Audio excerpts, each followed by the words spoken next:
sume a este movimiento con este coro gigante que dice así: 1, 2, 3.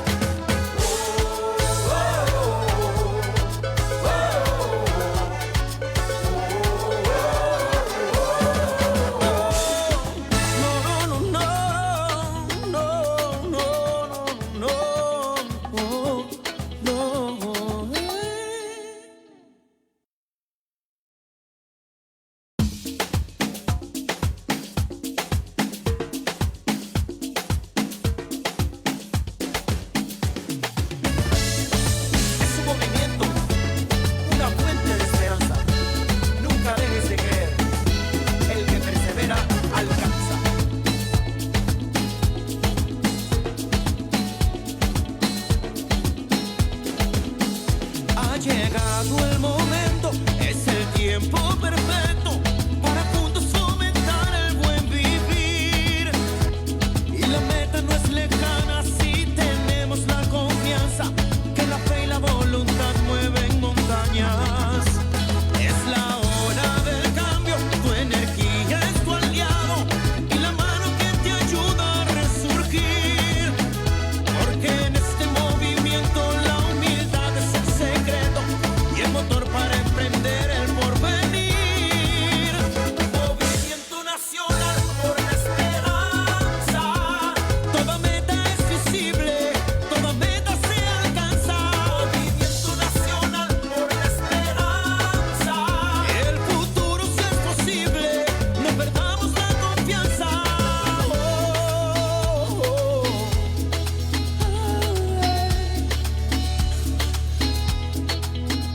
Porque en este movimiento la humildad es el secreto y el motor para emprender el porvenir. Movimiento nacional por la esperanza.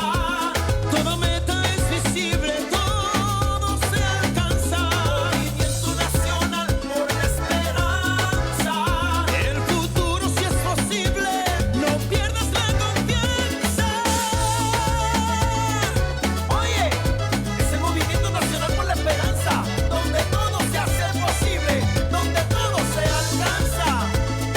Sembrando el futuro, haremos historia y a paso seguro, veremos la gloria.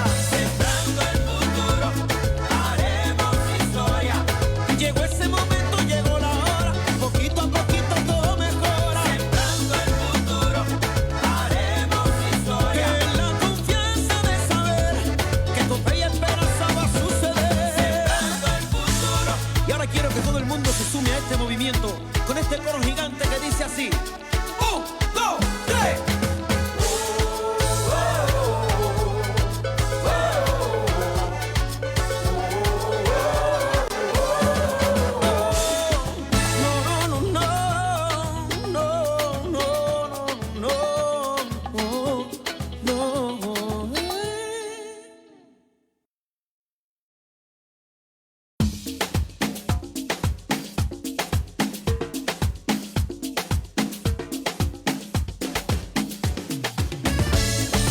Es un movimiento, una fuente de esperanza.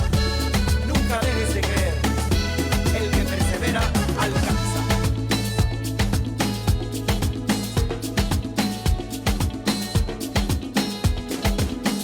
Ha llegado el momento, es el tiempo perfecto para juntos fomentar el buen vivir.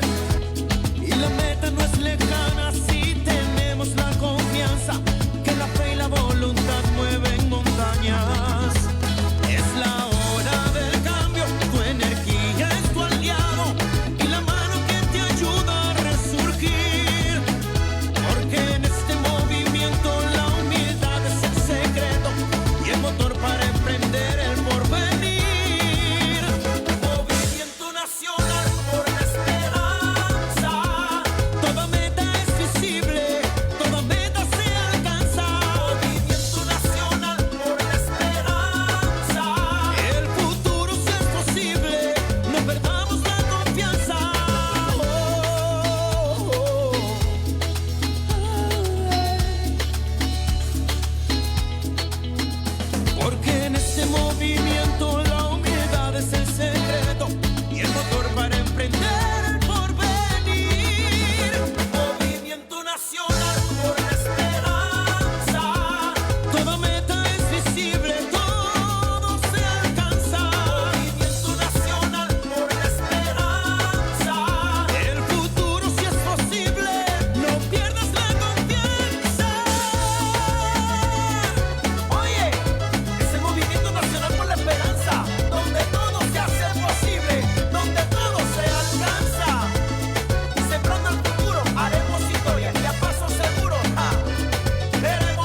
tomando asiento, vamos a dar inicio a nuestra asamblea semanal del Movimiento Nacional por la Esperanza. El día de hoy, 9 de febrero, nos acompaña en el presidium nuestra compañera Berenice Morales, de la Comisión del Deporte. De Iztapalapa, nuestro compañero Juan Montalvo.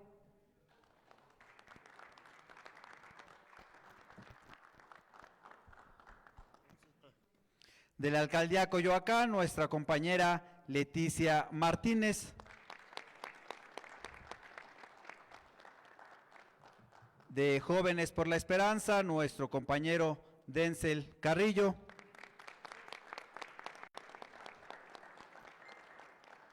Nos acompaña nuestra compañera de aquí de la Alcaldía Benito Juárez, Montserrat Mondaca. Desde Puebla nos acompaña nuestro compañero Alejandro del Río.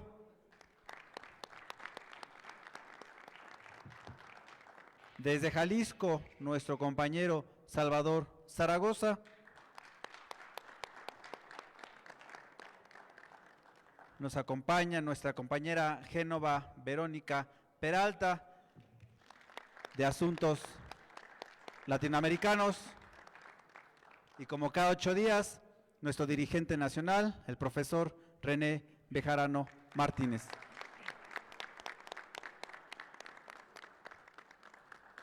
Para iniciar con nuestra ronda de participaciones, le vamos a ceder el micrófono a nuestra compañera Berenice Morales. Hola, buenas noches. Buenas noches, profe Bejarano. Gracias por la invitación. Es un honor para nosotros, por primera vez de la Comisión de Deporte, que si bien tuvo el profe Bejarano instalar en este movimiento nacional. Compañeras y compañeros, buenas noches. Presidium, es un honor compartir con ustedes este espacio. Por primera vez en la intervención de esta Comisión del Deporte es importante hacer mención al derecho humano por el deporte. Es un derecho, si bien es cierto, pues está no solo en la Constitución, sino a nivel mundial. De ahí nace esta iniciativa por la necesidad de tener toda la participación que se pueda en este movimiento a través de las actividades deportivas, que además son en beneficio de la ciudadanía. Como bien sabemos, en el Movimiento Nacional por la Esperanza, pues se busca atacar o atender varios asuntos, entre ellos la salud, vivienda, educación. ¿Y por qué no el deporte? Ya que el deporte forma parte fundamental del crecimiento, desarrollo de las sociedades, de cualquier nivel. Y se sabe que el deporte pues contribuye a muchos aspectos, tanto en el tema de salud, el tema de seguridad, el tema de generar población en comunidades. Entonces, por eso es la importancia de tener esta comisión, la cual pues ya formamos un grupo de maestras y maestros, todos capacitados, que desde el año 2025 a esta fecha estamos dando actividades de forma gratuita a la ciudadanía. Comenzamos en la zona centro de la Ciudad de México y quiero compartirles, compañeras y compañeros, Presidium y profe, que los números del año pasado fueron más de 24,000 atenciones mediante clases deportivas de forma gratuita en diferentes espacios públicos y jardines del centro histórico para personas de diferentes edades, atacando temas pues como lo que fue tener ahí en vivo el tema de inseguridad, el tema de recuperar espacios públicos. También contamos con población migrante, población en situación de calle, también tenemos poblaciones de comunidades las comunidades que son todos aquellos que viven en nuestra ciudad. Entonces, para nosotros es un honor de verdad, por primera vez estar aquí en este espacio, porque a través de la visión de nuestro dirigente nacional y el apoyo de este grupo deportivo, tenemos planes muy grandes para este movimiento. No solamente aquí en la ciudad, vamos a estar impartiendo estas actividades y queremos replicar este mismo trabajo en las alcaldías y en los estados. Así que muy pronto vamos a estar dándoles a conocer mediante nuestros informes todo lo que se está planeando. Vamos a tener cursos, talleres, capacitaciones. Hemos hecho clases masivas en lugares muy icónicos de la ciudad, como es el Hemiciclo a Juárez. Se hizo la primera clase masiva de Muay Thai. En conmemoración también el Día Internacional de la Mujer se hizo la clase de defensa personal en el Zócalo. Y así tenemos mucha participación en temas como el maratón y medio maratón de la Ciudad de México. Tenemos escuelas deportivas que ya creamos, como la Escuela de Atletismo, para la cual estamos apoyando ahorita con la Federación de Atletismo, porque se va a hacer por primera vez en la Ciudad de México el maratón y medio maratón de caminata, lo que es marcha, que va a ser este próximo 22 de febrero aquí en las ciudades por primera vez. Y pues para nosotros es un honor estar participando en este tipo de actividades, porque atendemos todas las edades, rangos, géneros y demás, así que somos un área que no discrimina, al contrario, abrazamos a todas nuestras comunidades. Tenemos alumnos y alumnas con capacidades diferentes y también con personas con discapacidades. Entonces, tenemos muchos planes, compañeras y compañeros, y los invitamos a que estén atentos porque vamos a estar haciendo muchas actividades en pro de la salud, del bienestar y arriba el deporte. Gracias. Muchas gracias, compañera Berenice Morales. Ahora nos vamos hasta Iztapalapa y le cedemos el micrófono a nuestro compañero Juan Montalvo. Muchas gracias. El cambio no es un sueño lejano, es una realidad que podemos construir juntos, y los jóvenes somos el motor de esa transformación. Muy buenas noches a todas y a todos. Como siempre, es un verdadero gusto poder estar aquí con ustedes. Compañeros de la mesa, un placer compartir este espacio. También aprovecho para agradecer a nuestro dirigente, el profesor René Bejarano, por darme la oportunidad de participar y por el apoyo hacia la juventud. Bien, los jóvenes no estamos aquí solo para soñar, sino para actuar y marcar la diferencia. Nuestra voz y nuestras acciones son clave para dar forma al futuro político de nuestra nación. Cada uno de nosotros tiene la capacidad de influir en el presente y de ser agentes activos en la creación de una sociedad más justa. La energía, creatividad y pasión que aportamos son herramientas clave para afrontar los desafíos que se nos presentan, y desde la educación hasta la salud, desde la justicia social hasta el medio ambiente. Cada una de nuestras preocupaciones son legítimas y merecen ser escuchadas. Al unirnos, formamos un frente poderoso que puede exigir justicia y equidad en todos los ámbitos de este país. Por eso es esencial que como jóvenes comprendamos que la política no es únicamente un asunto de adultos, es parte de nuestra realidad. Debemos comprometernos, informarnos y organizarnos para hacer ese cambio que tanto anhelamos. Cada acción es importante y cada voz cuenta en esta lucha por un futuro mejor. Es por eso que a todos los jóvenes que nos ven, los invitamos a que se unan al Movimiento Nacional por la Esperanza. Aquí van a encontrar un espacio donde se les dará el apoyo necesario para participar activamente en causas reales. No solo se trata de ser parte de un movimiento, sino de ser protagonistas de un cambio significativo en nuestra sociedad. Estoy seguro de que juntos podemos construir un futuro donde nuestras demandas sean escuchadas y nuestras peticiones sean atendidas. Jóvenes, sumémonos a esta lucha y sigamos haciendo historia juntos. Muchas gracias. Muchas gracias, compañero Juan Montalvo, por compartirnos esta reflexión. Ahora nos vamos hasta Coyoacán y le cedemos el micrófono a nuestra compañera Leticia Martínez. Muy buenas noches a las personas que nos siguen en las redes, a los compañeros presentes, al Presidium. Gracias, profesor René Bejarano, por permitirme dar esta información. Como ya en algunas ocasiones hemos dado información sobre lo referente al Foro Mundial Social de Economías Transformadoras, pues seguimos trabajando en ello. Y ahora nos sentimos pero muy contentos y contentas por los avances que estamos teniendo. Les quiero compartir que en meses pasados se inauguró la Universidad del Buen Vivir con sede en Coyoacán y pues todo este trabajo lo encabezamos como Movimiento Nacional por la Esperanza. Y con esto, pues somos parte, el Movimiento Nacional por la Esperanza y la Universidad del Buen Vivir, estamos en un comité en 4 continentes de 40 países. Y ustedes recuerden que en Colombia se votó para que se hiciese otro foro social mundial, y este foro va a ser en Argentina, Jujuy, en el 27. Pero para llegar a este foro, este año tuvimos la gran suerte, el gran trabajo de la compañera Agustina, a la cual le agradecemos, nos consiguió una cita con el director general de apoyo y fomento a economía social, el ingeniero Luis Gutiérrez Reyes, director de financiamiento y apoyo en la Secretaría de Economía Federal, y le presentamos la propuesta del Movimiento Nacional por la Esperanza encabezar el preforo aquí en nuestro país, y pedíamos y solicitábamos el apoyo de la Secretaría de Economía en esa dirección. Y pues le presentamos una ficha técnica, le pareció excelente el trabajo y nos brindó su apoyo. Vamos a estar trabajando esta propuesta.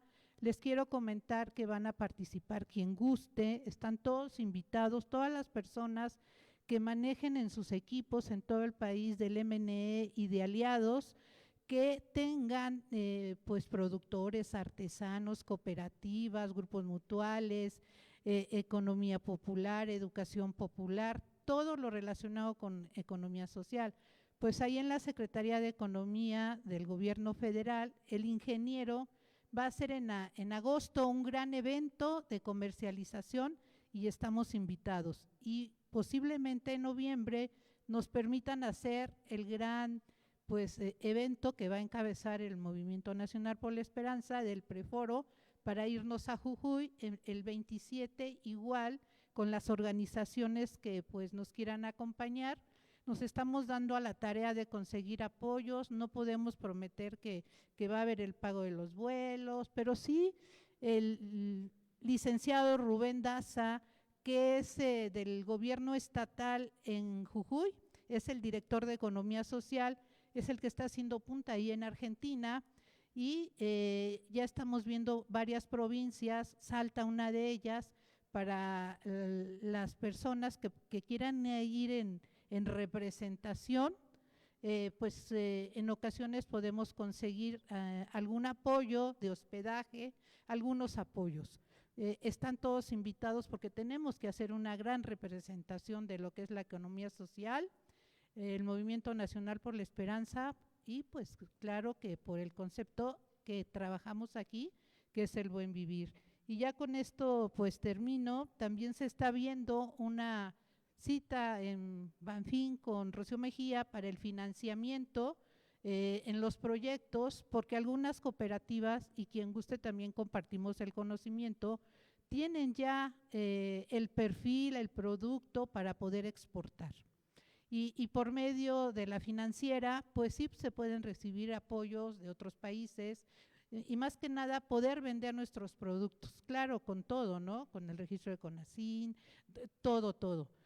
También les quiero comentar que se suma a encabezar este proyecto el licenciado Contreras de Guanajuato, que Ricardo es un erudito de la economía social, y va a invitar también a personajes, porque en ese foro, regreso al foro de Economías Transformadoras de noviembre, también queremos invitar a algunos personajes internacionales. Agradezco la atención y pues agradeciendo al Movimiento Nacional por la Esperanza por permitirme y por apoyarme para trascender a nivel global. Muchas gracias a todos y a todas. Muchas gracias, compañera Leticia Martínez, por esta información. Ahora le cedemos el micrófono a nuestro compañero Denzel Carrillo. ¿Qué tal, compañeros? Muy buenas noches. Un placer saludarlos, agradeciendo al presidium que nos acompaña, al compañero Noé Flores, al profesor René Bejarano, quienes me dan la oportunidad de representar a Jóvenes por la Esperanza. Esta semana teníamos un teníamos una cita el día miércoles en Cámara de Diputados. Quiero comentarles que la semana pasada me reuní, tuve una reunión estratégica en Cámara de Diputados con el equipo de la maestra Dolores y platicábamos que debido al periodo legislativo, de forma estratégica sería un poco más interesante para todos que este evento pase a fechas de mayo y que aprovechemos que estarán generando estos trabajos dentro de Cámara de Diputados los próximos meses, y es por ello que estamos diseñando, de la mano de la maestra Dolores, un próximo taller legislativo para jóvenes, porque pues consideramos que después de los grandes éxitos que han sido el Foro de Aeroespacial y el Foro de Ciberseguridad en el Aurora Jiménez, no se puede quedar solamente en un evento, sino que necesitamos empezar a tomar esa mano técnica y hacer algunos ajustes que como jóvenes y que como expertos creemos que son necesarios. Es por eso que estaremos trabajando en diferentes propuestas, pero que además estaremos aportando el beneficio de formar a los jóvenes y a los expertos en materia legislativa. Esto es algo que, bueno, como ya dijo el compañero, pues nuestras acciones son claves para liderar el presente y futuro de esta nación. Es por ello que no solamente será como cualquier otro taller legislativo que ya se haya llevado alguna vez en Cámara de Diputados o en el Senado de la República, sino que tendremos un valor agregado muy importante. Y es que actualmente el Programa de las Naciones Unidas para el Desarrollo de parte de la ONU está trabajando con los legisladores en Cámara de Diputados y posteriormente estará trabajando con los jóvenes que estemos en este taller. Lo que significa que no solamente estaremos preparados de la mano de expertos para legislar, sino que también tendremos por parte de la ONU un certificado como embajadores de la Agenda 2030. Es decir, que no estaremos únicamente legislando de forma técnica, sino que también tomaremos esta base tan importante que son los Objetivos de Desarrollo Sostenible. Algo que en lo particular me da mucho gusto, porque siempre buscamos desde Jóvenes por la Esperanza sumar a los jóvenes, sumar a los expertos, no solamente a través de una charla, a través de un evento, sino también dándoles las habilidades necesarias, y qué mejor que se puedan comprobar y qué mejor que puedan ser a nivel internacional. Es por eso que se hace la invitación, estaremos llevando y trayendo próximamente esta convocatoria con todos los talleres, el esquema que vamos a estar trabajando durante los próximos meses. Estamos calculando entre 7 y 10 semanas para que sea completamente aprovechable, y posteriormente desde Jóvenes por la Esperanza estaremos generando iniciativas que estaremos presentando en Cámara de Diputados próximamente. Es algo que me alegra y me enorgullece muchísimo, porque como hemos dicho siempre, pues no buscamos solamente venir a escuchar, sino que buscamos también venir a ejecutar, ¿no? Entonces, muchas gracias, disculpen que estemos por ahí extendiendo un poco el tiempo del evento, nos dará más tiempo a todos para hacernos un espacio en la agenda, para prepararnos, y en mayo estar hablando sobre inteligencia artificial, sobre soberanía digital, y a través de los expertos como Google, Meta, Nvidia, Microsoft, AWS, que nos estarán acompañando. Muchas gracias. Muchas gracias, compañero Denzel Carrillo, por esta información. Ahora le cedemos el micrófono a nuestra compañera Montserrat Mondaca. Muchas gracias, muy buenas noches, compañeras y compañeros. Muchas gracias al profesor René Bejarano. Aquí retomando los temas electorales que tan vigentes han estado en los últimos días. Como todas y todos ustedes saben, la Presidenta de la República ha anunciado que durante el mes de febrero presentará la iniciativa de reforma electoral. Para esto se creó una comisión que encabeza el maestro Pablo Gómez. Se han estado realizando foros, consultas y una serie de actividades públicas donde se han recogido los principales temas de interés para la ciudadanía y también para expertos en la materia.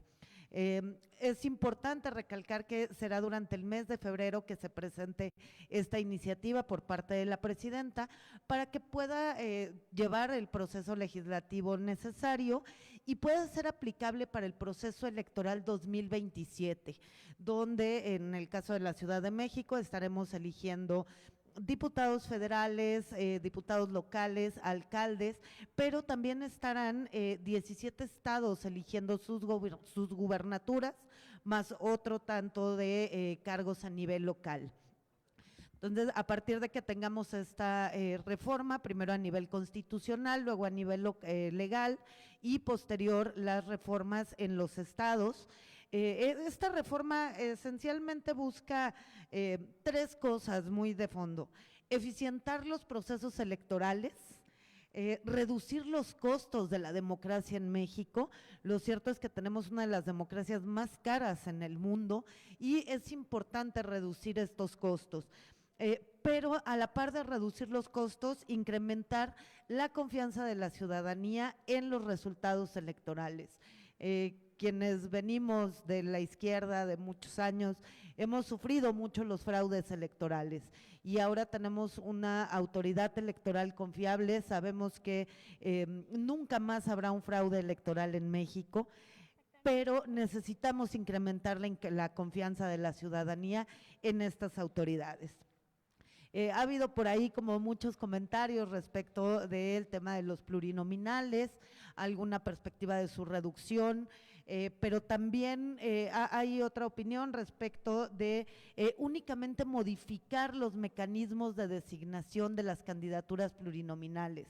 Y esto es muy importante porque va a permitir que estos diputados que representan a una circunscripción tengan un mecanismo de designación mucho más cercano a la ciudadanía. Y por supuesto la eterna discusión de las reformas electorales, las prerrogativas a partidos políticos, que va englobado en esta perspectiva de reducir los costos de la democracia. Y bueno, por supuesto se estará también presentando como parte de esta iniciativa algunas mejoras para la elección judicial. Sabemos que este proceso que vivimos el año pasado fue nuestro primer ejercicio para elegir a las y los integrantes del Poder Judicial y se estará perfeccionando con esta reforma. Si ustedes me lo permiten, en las próximas semanas estaremos dando seguimiento muy puntual a esta reforma, trayéndoles los avances que se van presentando, porque al final esta reforma electoral que de pronto parece tan ajena, es para nosotros, para las y los ciudadanos, y es nuestro voto lo que está la base de esta reforma. Entonces estaremos dándole seguimiento puntual a esto. Yo les agradezco mucho y que tengan una excelente semana. Muchas gracias, compañera Montserrat Mondaca, por darnos esta información. Ahora le cedemos el micrófono al compañero Alejandro del Río.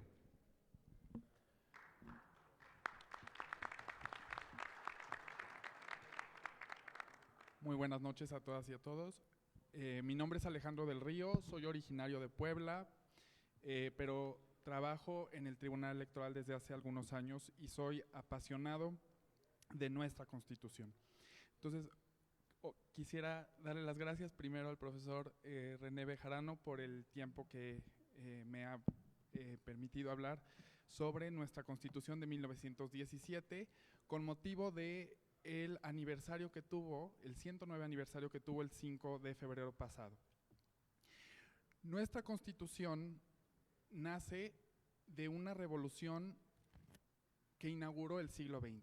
Nuestra revolución fue el primer gran suceso del siglo XX y esa Constitución es la primera Constitución social del mundo. La Constitución de 1857 que teníamos antes era una Constitución liberal. Nuestra Constitución actual es social. ¿A qué importancia tiene esto? Las constituciones liberales exigen al Estado no actuar. Libertad de culto, libertad de expresión, libertad de pensamiento. El Estado debe respetar la individualidad. Pero las constituciones sociales implican que el Estado actúe. Si nosotros hablamos del derecho a la educación, el derecho al trabajo, el derecho a la vivienda. Nuestra Constitución fue la primera Constitución social del mundo, pero su aplicación tuvo que esperar. A partir de los años 30, del siglo pasado, en 1930, nuestra Constitución empieza a exportarse a la región latinoamericana. Nosotros marcamos de alguna forma paso dentro de la región y se empieza a reflejar ese corte social en varias constituciones de la región. Uruguay 1932, Perú en el 33, Brasil en el 34, Colombia en el 36, Panamá y Cuba retoman parte de nuestra Constitución en 1940. ¿Qué derechos sociales consagró nuestra Constitución de 1917?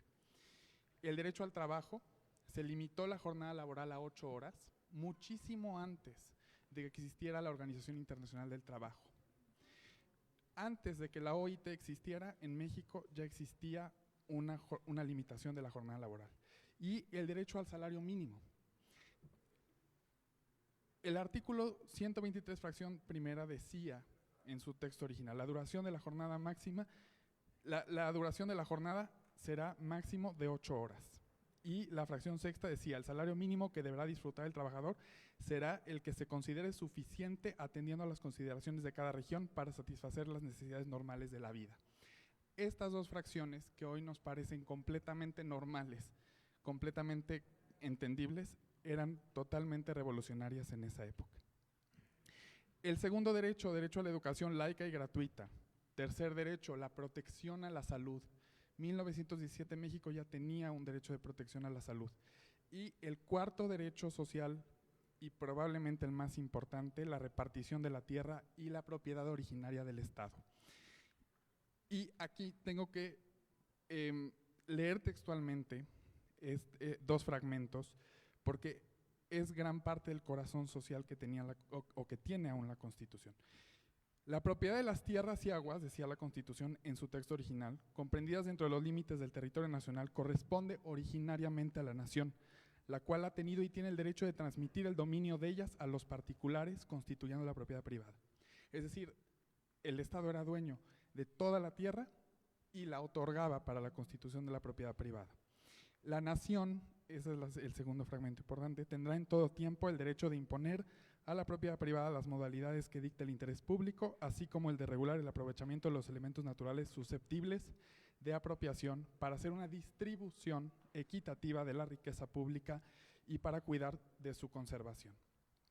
Este fragmento es el que dio vida y justificación a la expropiación petrolera, que después sería vital para empujar o impulsar que estos derechos sociales se hicieran realidad.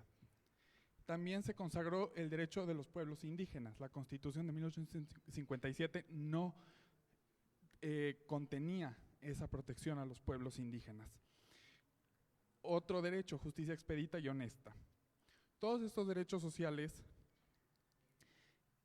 no se vieron cristalizados hasta la llegada de 3 presidentes específicamente y uno principalmente.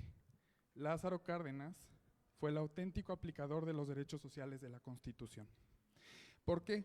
Porque crea la Secretaría de Salubridad y Asistencia y, como decíamos, concreta la expropiación petrolera. Ávila Camacho crea el IMSS el 19 de enero de 1943 y López Mateos crea el ISSSTE el 30 de diciembre de 1959. ¿Por qué tuvo que esperar tanto la Constitución del 17 para hacerse una realidad? Porque el país del 17 al 30, más o menos 35, continuaba convulso. Entonces, estas 3 presidencias sientan las bases prácticas de esos derechos sociales, los hacen una realidad. Pero ¿qué pasó después, particularmente de los 80s para el 2000, de 1982 al 2018? Viene una serie de reformas neoliberales que desdibujan ese espíritu. ¿Por qué? Porque México tenía una crisis de deuda y entonces el Banco Mundial y el Fondo Monetario Internacional le exigen a México reformas. Se pide aplicar un enfoque de ventaja competitiva. ¿Qué quería decir esto? Que México tenía que aprovechar, según nos decían los organismos internacionales, las ventajas que tenía en comparación a otros países. Es decir, si nosotros teníamos litorales grandes y destinos turísticos, teníamos que centrarnos en desarrollar nuestra industria turística. Si nosotros teníamos, es lo que se decía, mano de obra accesible, teníamos que aprovechar esa ventaja competitiva. Esa era la visión de la ola neoliberal. ¿Qué pasó con esto? Se acaba el modelo de sustitución de importaciones, que era la posibilidad o la exigencia de que se produjeran la mayor cantidad de productos dentro del país, se debilitó el mercado interno y se pierde la industria nacional en favor de las grandes empresas y las transnacionales. Esos fueron los tres efectos de la ola neoliberal. Pero ¿qué reformas, cómo modificó el modelo neoliberal a la Constitución? Primero, en 1992, la reforma agraria. Se pone fin al reparto agrario, es decir, el Estado ya no tiene la obligación de dotar de tierras a las y los campesinos que lo solicitaran. Se debilita la propiedad comunal y se abren los ejidos a la privatización. Se le otorga entonces a los ejidatarios y comuneros el derecho de decidir sobre el aprovechamiento de los recursos de sus tierras. Segunda gran reforma de la ola neoliberal, que termina por desdibujar el contenido social de la Constitución. La reforma laboral de 2012. Se reconocen licencias de maternidad, algo positivo, pero se flexibiliza la relación laboral para que existieran contratos de prueba. Se pone a prueba al trabajador.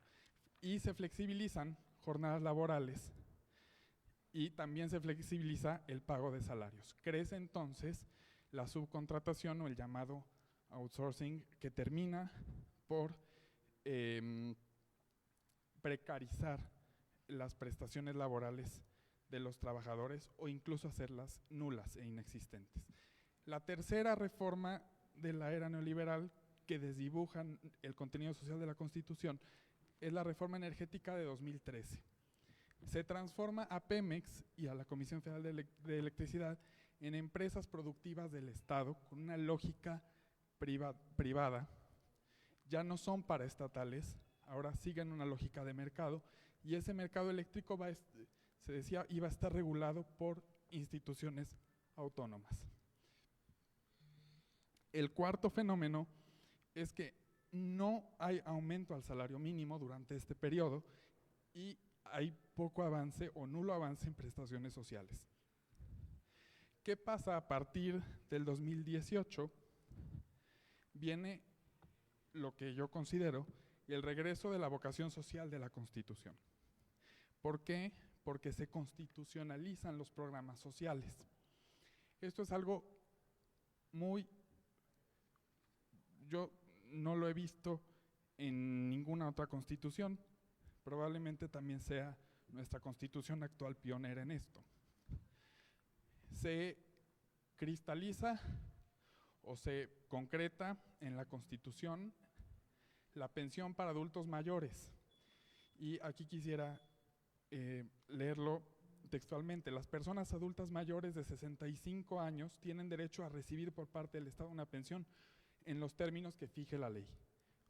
Segundo, programas del bienestar. Personas con discapacidad. La Federación y las entidades federativas garantizarán la entrega de una pensión a las personas con discapacidad permanente. Lo mismo estudiantes, lo mismo del programa Jóvenes Construyendo el Futuro, Bien Pesca. Son 5 o 6 programas sociales que están actualmente en nuestra Constitución. Y la pregunta es, ¿por qué es esto importante? En primer lugar, porque se blinda a los programas sociales. Los programas sociales, los programas del bienestar son hoy un derecho del primer orden que es difícil eliminar. Se blinda esta vocación social. ¿Por qué? Porque para que desaparezcan de la Constitución se necesitan 2/3 partes de la Cámara de Diputados y del Senado. La política social ya no depende entonces de la política pública, ya no depende de qué es lo que desea el Estado otorgar o anular, como sucedía con la llamada política de desarrollo social del periodo neoliberal. Hoy son derechos. Tenemos otro fenómeno muy importante, aumento progresivo del salario mínimo y fortalecimiento del mercado interno. Eso es el fenómeno que hemos vivido en los últimos años, un aumento progresivo del salario mínimo que nos ha llevado a fortalecer nuestro mercado nacional, que era también parte del espíritu que tenía la Constitución de 1917. Entonces, pues efectivamente, la Constitución no regresó a su esencia original, pero sí regresa a su misión de procurar el desarrollo humano y no solo la protección de la individualidad. Es decir, el Estado debe actuar y debe actuar para el bien común y para el bien social. Todo esto se ha logrado superando esa gran parte de esas reformas de la era neoliberal que desdibujaron la esencia de nuestra Constitución, lo cual es pues algo que debe remarcarse. No regresamos a la esencia original, pero sí a la vocación que tenía nuestra Constitución y la adaptamos a lo que requiere el México del siglo XXI. Yo con esto concluyo. Muchas gracias, profesor. Muchas gracias a todos. Gracias. Muchas gracias, compañero Alejandro del Río. Ahora nos vamos hasta Jalisco y le cedemos el micrófono a nuestro compañero Salvador Zaragoza. Gracias. Gracias, buenas noches, compañeros. Profesor, con su permiso. Compañeros que nos ven en las redes sociales y compañeros de la mesa del Presidium. Parecería que fuera repetitivo lo que yo voy a plantear, porque precisamente, igual que mi compañero que me antecedió en el uso de la palabra, voy a hablar de el aniversario de la promulgación de nuestra Constitución de 1917, la que sigue vigente, aunque como nos lo explicó muy bien nuestro compañero, pues ha sufrido las contrarreformas neoliberales. Afortunadamente, pues están, poco a poco las vamos superando. Bien, pues como nos decía nuestro compañero, es fruto de la Revolución Mexicana, con la influencia ideológica de los hermanos Flores Magón, Ignacio Ramírez, quienes planteaban como origen de la desigualdad y la esclavitud el derecho de propiedad, proponiendo como alternativa a los derechos sociales como la educación laica y gratuita, el reparto agrario, el salario mínimo y la protección de los trabajadores, que todo esto fue plasmado en los artículos 3, 27 y 123, que son los pilares fundamentales de los derechos sociales de nuestra Constitución. La Constitución regula nuestra vida política, legal y social, que condensa los intereses y anhelos del pueblo mexicano. Defiende el derecho natural a la libertad y dignidad inherentes al ser humano y critica que el derecho de la propiedad fuera utilizado históricamente para justificar la esclavitud y la opresión de las clases trabajadoras. La Constitución de 1917 entonces representó un avance significativo al incorporar pues estos derechos sociales. Siempre que hablamos de congruencia, decimos que tenemos que empatar lo que pensamos y decimos con nuestros hechos, con lo que hacemos. Entonces, para hacer antes, tenemos que pensar y reflexionar, es decir, filosofar. Y pues quiero hablar de dos filósofos latinoamericanos y su pensamiento, Enrique Dussel y Carlos María Mariátegui.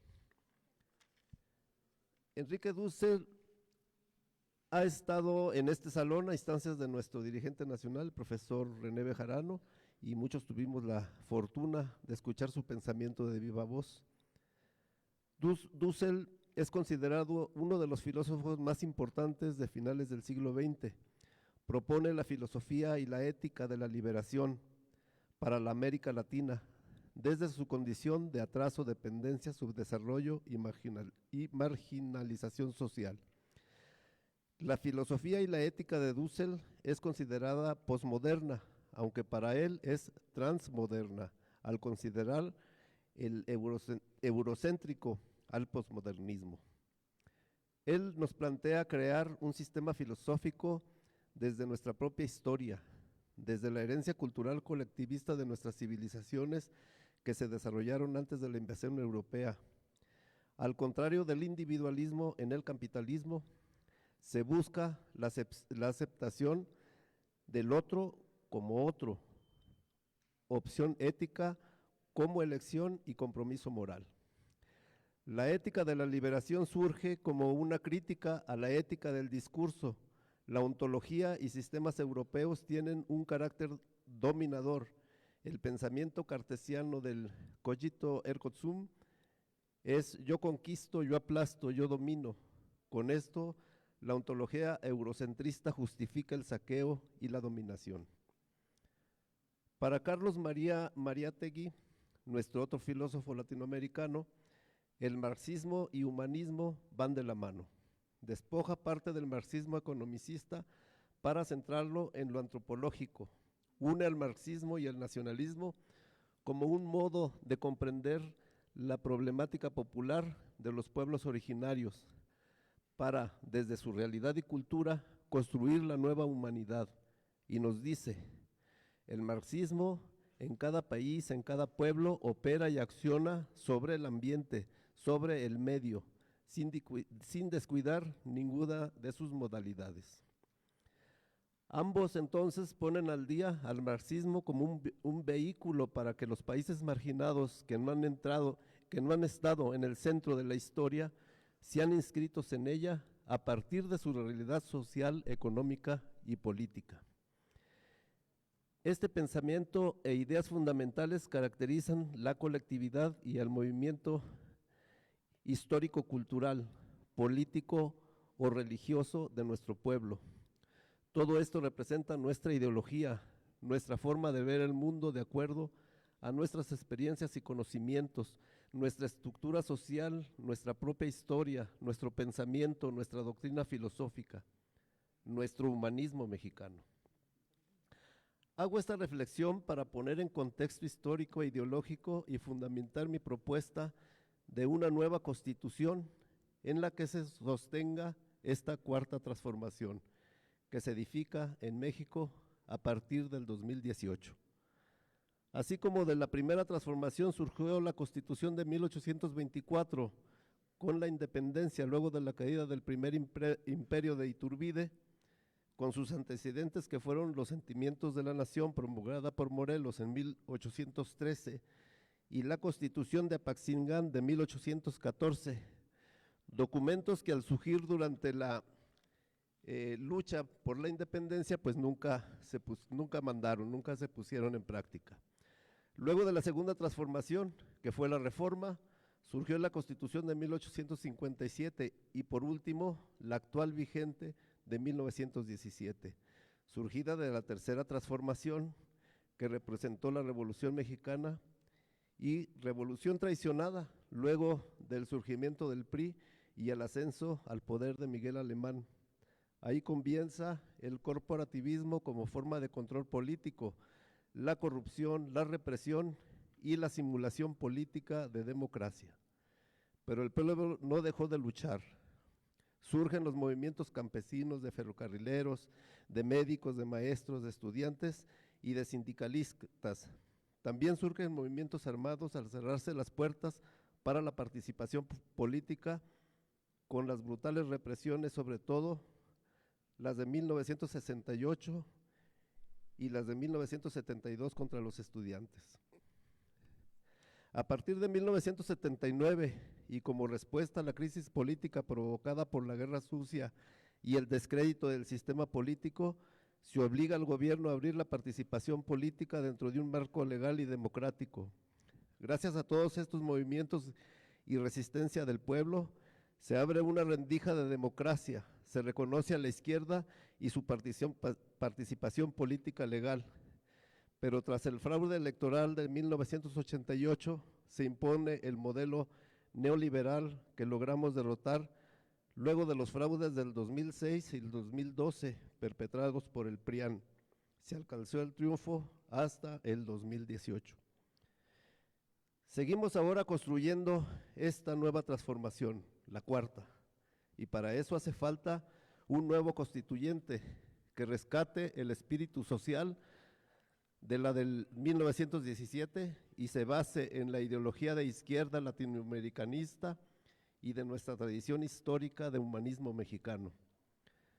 No es nada nuevo esta propuesta, ya nuestra organización encabezada por el profesor René Bejarano y la maestra Dolores Padierna lo habían planteado, incluso desde antes del triunfo de este movimiento de transformación con Andrés Manuel López Obrador y Claudia Sheinbaum. Nuestro Movimiento Nacional por la Esperanza siempre va a la vanguardia del pensamiento, la declaración y la acción.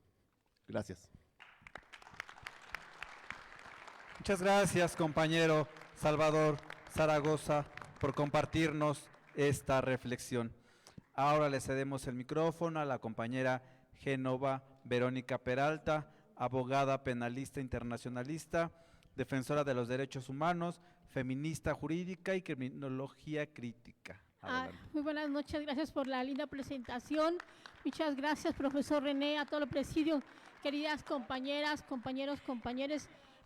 Todas las palabras que me han antecedido en el uso de la voz son preámbulo para lo que voy a plantearles ahorita, porque forma parte justamente de que el derecho es un ente vivo. No es para solamente recitar frases lindas o hacer hermosos discursos y pronunciarlos. Nosotros somos herencia de esa lucha social en México, que efectivamente inicia antes de la incursión de Andrés Manuel López Obrador, y que uno de los ejes fundamentales y promotores, pioneros de esa lucha, justamente está con nosotros, que es el profesor René Bejarano y nuestra compañera Dolores Padierna Luna, y desde luego todas y cada uno de ustedes. Y en ese sentido, queridas compañeras, queridos compañeros, quiero comentarles que hemos estado muy activos, como ustedes saben, en el aspecto internacional. Está ahorita muy soslayado, muy dañado a partir de la presentación, no solamente a partir de que llega Donald Trump, sino de la presentación de la Estrategia Nacional de Seguridad presentada en diciembre de 2025 por Donald Trump, en donde hace una serie de acciones y declara prácticamente a América Latina como parte de su territorio, pero no solamente su territorio, sino todos los recursos, incluyendo los de Venezuela. No voy a tardarme mucho, saben los hechos que ocurrieron el día del sábado 3 de enero, en donde se secuestra al presidente Nicolás Maduro y a la doctora Cilia Flores. En ese sentido, quiero decirles, compañeros, que para los primeros días de marzo vamos a celebrar una asamblea por parte de toda la red de juristas en defensa del derecho internacional, de la que yo formo parte, en Caracas, Venezuela. Y vamos a llevar por parte del Tribunal Internacional de Conciencia de los Pueblos en Movimiento, al que formo parte también, una iniciativa para enjuiciar a Donald Trump. Se van a hacer una serie de acciones por país. En su momento, si me da la oportunidad, explicaremos más en concreto de qué se trata este tema, pero es crucial. Esa voz la vamos a llevar a Caracas, y desde luego también comentarles que también tuvimos una reunión con la Coordinadora Americana de Derechos de los Pueblos. Esta reunión la tuvimos con el doctor Raúl Zaffaroni, que como ustedes saben fue juez de la Corte Interamericana de Derechos Humanos y que es uno de los abogados del presidente Castillo. Entonces, en ese sentido y en articulación con lo que acaban de referir mis compañeros, el tema del asilo político, vamos a impulsar una campaña internacional justamente para proteger a Betsy Chávez y también solicitar la excarcelación del presidente Castillo y otros presas y presos políticos, desde luego del presidente Nicolás Maduro y de la doctora Cilia Flores. Estamos muy pendientes de esta audiencia que va a celebrarse en mayo, que están pidiendo diferirla, son argucias que estamos identificando, pero estamos convencidos que a través del derecho internacional, sin problema, el presidente saldrá libre y al igual que su esposa. Comentarles, compañeros, también que el Consejo Nacional Internacional de la Comunicación Popular, CONAICOP, que tiene su base en Caracas y que fue una iniciativa que en su momento promovió Hugo Chávez y que siguió articulando el presidente Maduro, me han nombrado vocera en la Ciudad de México para esta organización, y entonces también estamos realizando una serie de acciones que les invitamos a que en todos sus estados se puedan articular para el día 13 de febrero en el estado de Guerrero y Puebla, para el 14 en el estado de Hidalgo y el 27 una manifestación en diversos estados del país. CONAICOP tiene presencia a nivel Europa, África y desde luego América Latina. Entonces queremos hacer que ustedes estén formando parte de esas movilizaciones, de todas estas acciones, y decirles que también recién igual me he incorporado a la red continental latinoamericana y caribeña de solidaridad con Cuba y las causas justas, que se logró su 5ª asamblea a nivel internacional, y en donde nos pronunciamos en contra de lo que le ocurrió al presidente Nicolás, evidentemente contra lo que está haciendo Donald Trump de prohibir que otros países le entreguen recursos de petróleo o ayuda humanitaria a Cuba, que es lo que significaría un suicidio, violación flagrante a los derechos humanos. Entonces, eso sería por mi parte, y pues agradecerles eso. Muchas gracias, compañeros.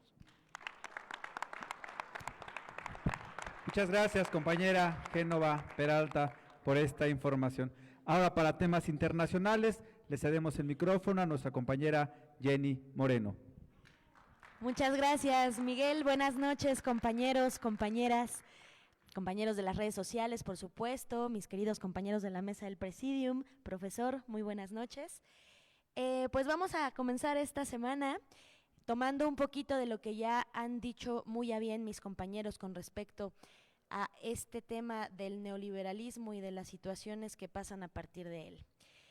Nos vamos a enfocar en esta ocasión a hablar del plan de acción entre México y Estados Unidos sobre los minerales críticos. Seguramente ustedes ya están un poquito enterados de la situación, pero ya saben que como todos los lunes, aquí vamos a detallar para que se vayan con la información muy bien digerida y que sepan de qué se trata.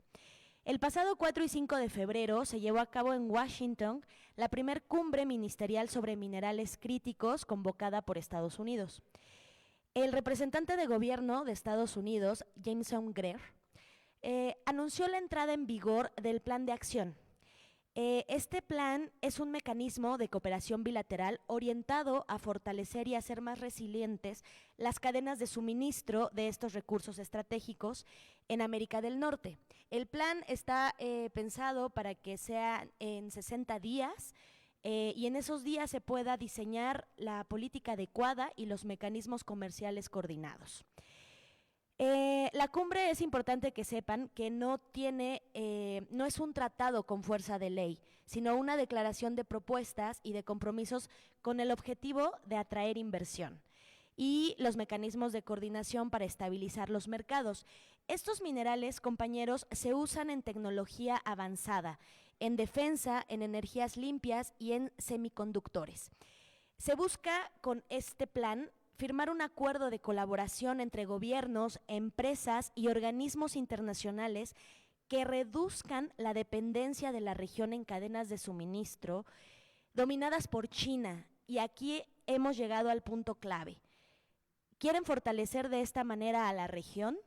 Hablando de una seguridad tecnológica y económica que, insisto, ya no dependa de otros países, y hay que hacer mucho hincapié en China. A continuación les comparto un mapa donde se ve que China tiene el dominio total.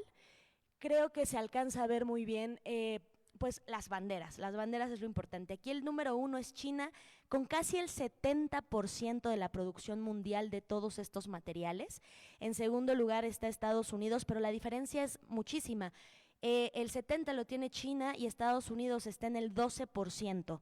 Lo demás se los reparten los países que están ahí, que podemos ver a Australia, muchos a la India, incluso países de África. Pero la verdad es que el tema que maneja China es enorme y les repito, lo pueden ver en ese mapa. Estamos viviendo una transición profunda. El mundo ya no gira únicamente alrededor del petróleo y eso también es muy importante.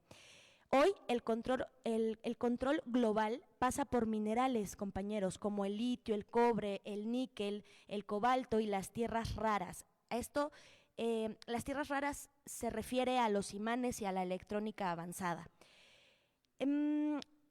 Están señalando los analistas del mundo que quien controle estos minerales y sobre todo quien controle su procesamiento, controlará el siglo XXI. Así como el petróleo en el siglo XX fue todo, hoy en día en el siglo XXI son los minerales. América Latina y África concentran una gran parte de estos minerales, de las reservas minerales del mundo. Pero históricamente, compañeros y compañeras, han quedado relegados a la exportación de únicamente materias primas, asumiendo los costos sociales y por supuesto los ambientales, mientras importan su tecnología y el valor agregado. Así que en esta ocasión la oportunidad para México, si se lleva de la manera adecuada y para la región, no es la mera extracción, sino en el análisis que llevamos a cabo el equipo, nos dimos cuenta que lo que se necesita es que se inserte inteligentemente a la cadena regional, y aquí viene el tema del TEMEC. Se necesita capturar valor en la manufactura intermedia, en la logística, el reciclaje y el escalamiento industrial. Porque sin todo lo anterior, compañeros, México seguirá exportando recursos e importando poder. Recordemos algo muy importante que viene muy ad hoc al tema. La Ley Minera de 1992, promulgada el 26 de junio de ese año bajo la presidencia de Carlos Salinas de Gortari, que recordemos muy bien que fue la época del neoliberalismo, como bien comentaba mi compañero Alejandro, bueno, pues hizo algo tremendo, como muchas de las cosas que hicieron. Entre 1990 y 2018, la Secretaría de Economía entregó más de 65,000 concesiones mineras. Esto para muchos no es ningún secreto, pero ¿qué creen? Para muchos otros sí. Hay gente que no lo sabe hoy en día. Estas concesiones favorecieron en su mayor parte a la minería privada y a la extranjera. Varios estudios indican que la gran mayoría de las mineras extranjeras en México son de origen canadiense. Casi el 75% de las empresas extranjeras son canadienses.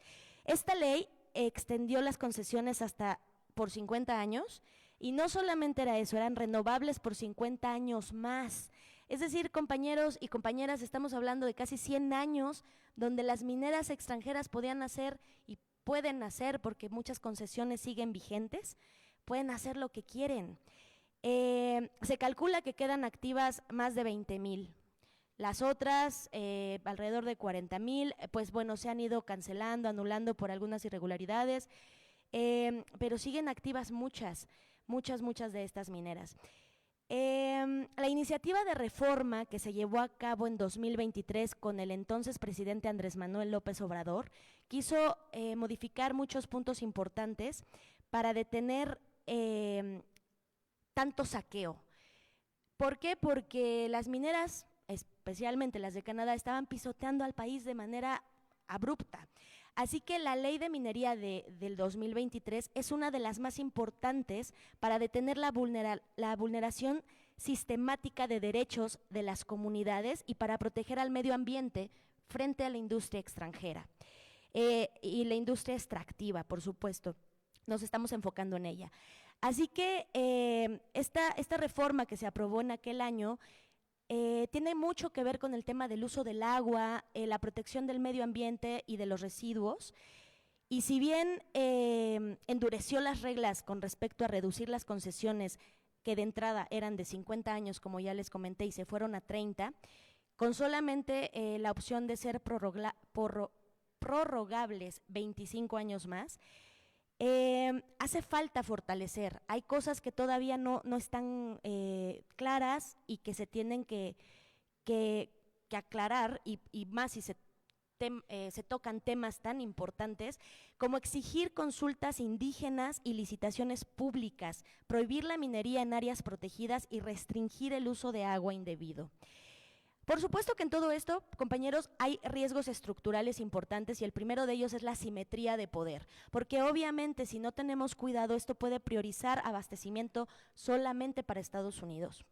Los riesgos legales se resumen en 2 puntos: pisos de precio, que serán precios ajustados en la frontera para ciertas importaciones que todavía no se definen, y por supuesto las reglas que van a quedar como las las buenas y las que se van a llevar a cabo en julio de este año con la renegociación del TEMEC.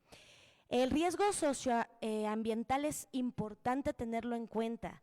El tema del agua, del territorio, de lo que ya venimos platicando, de la consulta previa a las zonas que se van a ver afectadas por esta situación, tomar en cuenta las comunidades indígenas, son temas que siguen estando muy por encima, pero no se les da la prioridad necesaria. Así que es importante que tengamos claro que sin una regulación clara y sin justicia territorial, los llamados minerales del futuro pueden convertirse en nuevas zonas de sacrificio.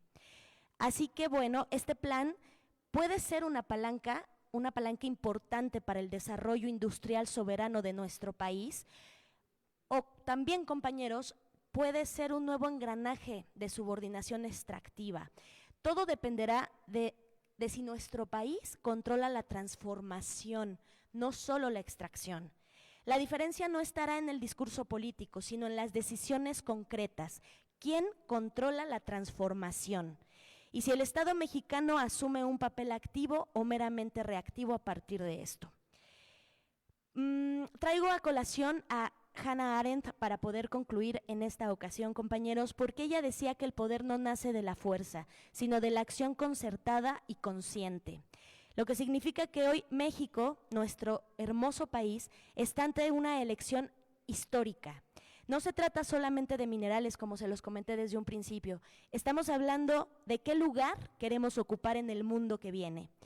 Así que sin más por el momento, compañeros, me encantará concluir esto diciendo: ¡viva México! ¡Viva nuestra soberanía! ¡Y vivan nuestros recursos materiales! Muchas gracias y que tengan muy buena noche. Muchas gracias, compañera Jenny Moreno, por esta intervención. Ahora le cedemos el micrófono a nuestro dirigente nacional, al profesor René Bejarano Martínez. Buenas noches, compañeras, compañeros. Me da mucho gusto estar aquí con todas y todos ustedes y también poderme comunicar a través de las redes sociales con quienes se conectan, ya sea hoy mismo o a través de los próximos días con esta transmisión. Estamos en la asamblea del MNE, del Movimiento Nacional por la Esperanza, correspondiente al lunes 9 de febrero del año 2026. Los temas que queremos tratar son los siguientes. En primer lugar, nuestra presidenta descartó denuncias contra Adán Augusto López, quien, como saben, renunció a ser el coordinador de Morena en el grupo parlamentario de nuestro partido en el Senado y fue sustituido por el vicecoordinador Sergio Mier y conservó su escaño el senador. No hay hasta ahora ninguna denuncia que lo incrimine, aunque es evidente que hay un desgaste político por los hechos delictivos que cometió su ex secretario de Seguridad Pública cuando Adán era gobernador. Por otra parte, la Secretaría de Hacienda presentó en estos días el Plan de Inversión 2026-2030, que implica una inversión tanto pública privada récord de 5.6 billones de pesos en sectores estratégicos de diverso tipo y que van a permitir que la economía mexicana se mantenga creciendo y permita mejorar el nivel de vida de la gente. Es un buen plan que desde luego está sujeto a las variables de la política internacional. En el ámbito internacional se anunció que Pemex mantiene un solo contrato vigente con Cuba. Esto lo dijo el director general de la paraestatal, Víctor Rodríguez, y que pues va a buscarse por parte del gobierno de México a través de las vías diplomáticas que se pueda reiniciar la exportación y venta de petróleo hacia la isla, tanto con fines comerciales como con fines humanitarios. Nuestra presidenta pidió a Estados Unidos retirar sanciones por envío de petróleo a Cuba. Está buscándose llegar a un acuerdo porque es evidente que el gobierno norteamericano lo que pretende es estrangular a la economía de aquella nación y tratar de desestabilizar a su gobierno para imponer un gobierno diferente al que sobrevive a pesar de todas las condiciones adversas desde el bloqueo económico. Este tema de Pemex tiene que ver con el contexto que se está viviendo de la política de Trump con respecto al conjunto de países de nuestro continente e incluso del mundo. El día de ayer, mientras leía y escribía y revisaba las redes sociales, me llamó la atención un tuit del presidente Trump señalando que el espectáculo de medio tiempo del Super Bowl había sido horrible y que estaba en contra de la tradición del pueblo norteamericano. Dije, ha de haber estado muy bueno, porque si Trump dice que está horrible, seguramente estuvo bien. La verdad, estaba al margen de ese encuentro, solo sabía que había dos equipos, uno rojo y otro azul, y que habían ganado los rojos a los azules. Pero 130 millones de personas sí sabían bien de qué se trataba, no como yo. Pude revisar el video del espectáculo de medio tiempo y entonces entendí por qué Trump se había molestado y había acusado a el conejo malo de haber hecho un espectáculo, según él, horrible. Sucedió que en lugar de que mucha gente dejara de verlo, pues como yo, muchos lo vimos. Es una norma mediática muy conocida que cuando censuras o criticas algo que no se debe ver, la gente lo ve. Sucedió como cuando la jerarquía de la Iglesia Católica censuró el crimen del padre Amaro, pues muchos no habían visto esa película ni la iban a ver. Cuando la censuraron, pues muchos la vimos.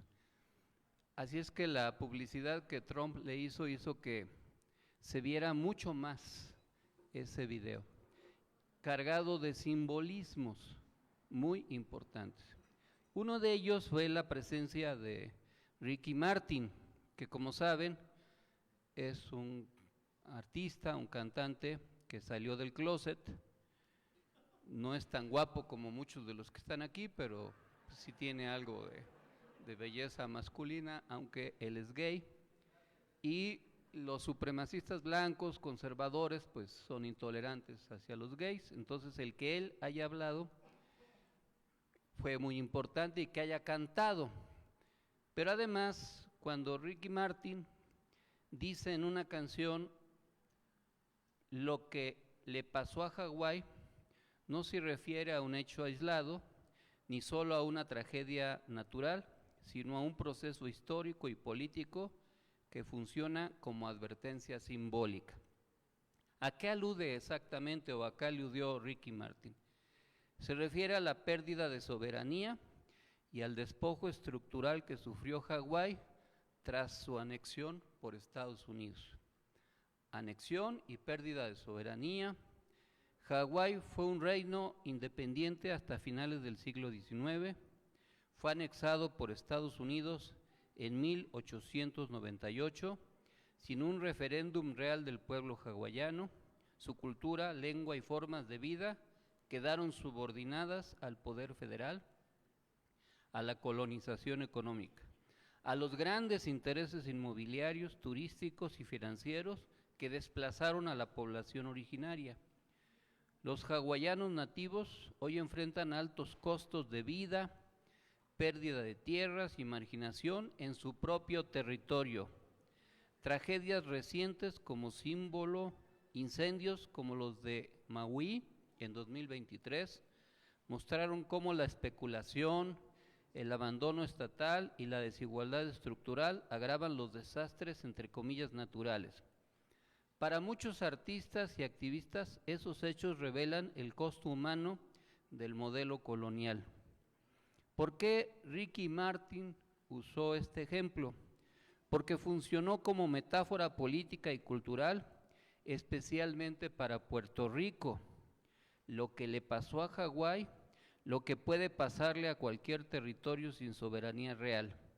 En boca de Ricky Martin, el mensaje suele leerse así: advertencia sobre la estadidad impuesta, crítica al colonialismo moderno, económico, cultural, turístico, y defensa de la identidad y de la autodeterminación. Y curiosamente, Hawái fue anexado en 1898, el mismo año que Cuba declaró su independencia, gracias a la insurrección que encabezó Antonio Maceo.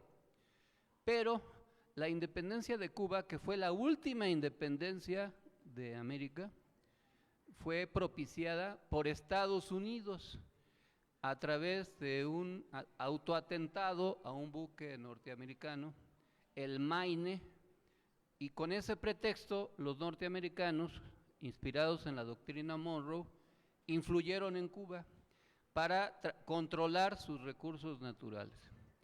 Y desde 1898 hasta 1959, es decir, 61 años, los gobiernos cubanos fueron gobiernos pro-norteamericanos, pasando por la dictadura de Antonio Machado, que fue, como todas las dictaduras de la década de los 30, 40, cruel. Fue el que encarceló, entre otros, a Alejo Carpentier, muy conocido literato del barroco latinoamericano, antecedente del realismo mágico. Y todo hubiera sido igual si Fulgencio Batista, que fue otro dictador, hubiera seguido gobernando Cuba. Pero surgió el movimiento en 1956, 26 de julio, encabezado por Fidel Castro, Raúl Castro y otros revolucionarios, que originalmente intentaron tomar el cuartel Moncada y fracasaron, los apresaron y después los exiliaron, vinieron a dar a México, donde conocieron al Che y se embarcaron en el Gramna desde Tuxpan, Veracruz, para regresar y hacer la revolución que habría de triunfar el 1 de enero de 1959. Estados Unidos, desde luego, no aceptó esta evolución y durante el gobierno de Kennedy invadió Cuba a través de Bahía de Cochinos. El pueblo cubano se organizó y derrotó la invasión norteamericana, y con base a esa reacción se radicalizó la revolución, se declaró socialista, se amparó en los bloques que hasta entonces había de la Guerra Fría durante el gobierno ruso de Nikita Khrushchev, y fue entonces que Estados Unidos decretó el bloqueo. La suerte de Cuba hubiera sido la misma que la de Hawái. Era como una isla para el recreo y el divertimiento de la élite económica, política norteamericana. Y era intolerable para la jerarquía económica norteamericana que hubiera un país que se declarara soberano e independiente. Y esto tiene que ver con lo que ahora está en el debate. Y por eso es tan importante lo que pasó ayer, porque hay una batalla cultural, y esa batalla cultural la está perdiendo la derecha conservadora norteamericana, porque sería impensable para muchos que artistas como el Bad Bunny hubieran reaccionado como reaccionaron. Ya hubo una primera reacción cuando le entregaron el Grammy, que se pronunció en contra del ICE, y también Billie Eilish dijo que nadie era extranjero en tierra robada a propósito. Entonces hay una parte de la intelectualidad del mundo artístico que no está de acuerdo. Y el espectáculo de medio tiempo, se los recomiendo que lo vean porque tiene muchos símbolos. Para empezar, Bad Bunny, como Daddy Yankee, se dio a conocer con nombres norteamericanos, pues porque la industria así lo reclama. Pero el que recuperara su nombre latino, Benito Antonio Martínez Ocasio, es un símbolo, es una recuperación de su identidad. En segundo lugar, el que cantara en español es un segundo mensaje. Claro, yo no soy muy aficionado al reggaetón, debo confesar, casi no le entendí lo que dijo, pero al final de cuentas el ritmo está muy bien y es una reivindicación de una cultura como en otros tiempos crecieron de la marginalidad, el blues, el jazz, la música del reggae y otras, son músicas que vienen de la marginalidad y terminan teniendo victorias culturales, como ahora el K-pop, que pues también está imponiéndose. En tercer lugar, la escenografía, simulando la geografía latinoamericana y los pasajes que se vieron ahí, de unos cubanos jugando dominó, una señora haciéndole las uñas a otra señora, otros vendiendo anillos para casarse, quizás no eran de oro, pero parecían de oro, y toda la parafernalia alrededor del escenario también fue otra reivindicación. Hubo una reivindicación hacia las mujeres, porque el reggaetón en una parte, una vertiente, la menos desarrollada, es muy machista, pero el que se haya hecho esta reivindicación también es muy importante. Es significativo que en la maqueta estuviera Karol G, La Bichota y otros personajes también muy identificados con Colombia y con otros países, y que además aparecieran todas las banderas de América, desde Paraguay hasta Canadá, y que no se excluyera a Estados Unidos, porque no se trató de un mensaje anti-norteamericano, sino un mensaje de, como decía el balón de fútbol, juntos somos América. Es decir, es una reivindicación de una identidad en donde los americanos no nada más son los norteamericanos, sino todos los que habitamos este continente. No se trató solo de un espectáculo en español, pues la presencia de Lady Gaga y todo, pero toda la música y los bailes pues forman parte de nuestra cultura. Y es una reivindicación del ser latino, que también, como parte de la cultura de odio de Trump, pues se trata de destruir. Y que además se reivindicara que el mejor antídoto contra el odio es el amor, es otro mensaje también terriblemente subversivo, porque la cultura del odio de la derecha conservadora norteamericana, al final de cuentas, está siendo opuesta inteligentemente por un desarrollo insólito. Pero habla también de que la sociedad norteamericana está despertando. Van 8 elecciones desde que Trump tomó el poder y las 8 las ha perdido. Incluso en lugares donde en la época en que fue electo presidente durante su segundo mandato, sacó 12 o 14 puntos de ventaja, ahora perdió por 12 o 14 puntos de ventaja, y que en la canción o en la interpretación del Conejo Malo se hablara de Nueva York, pues fue como mencionar la soga en la casa del ahorcado, porque justamente es en Nueva York donde los republicanos sufrieron una derrota. Y hay aspectos que se vuelven emblemáticos e históricos. Si Corina Machado le fue a regalar su diploma de premio Nobel Patito a Trump,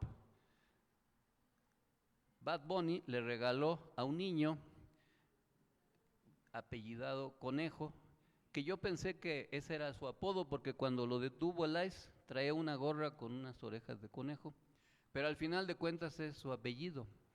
El ICE lo detuvo para detener a su papá, y los detuvo a los dos, al niño y al papá, ilegalmente, y tuvieron que ser liberados por la orden de un juez.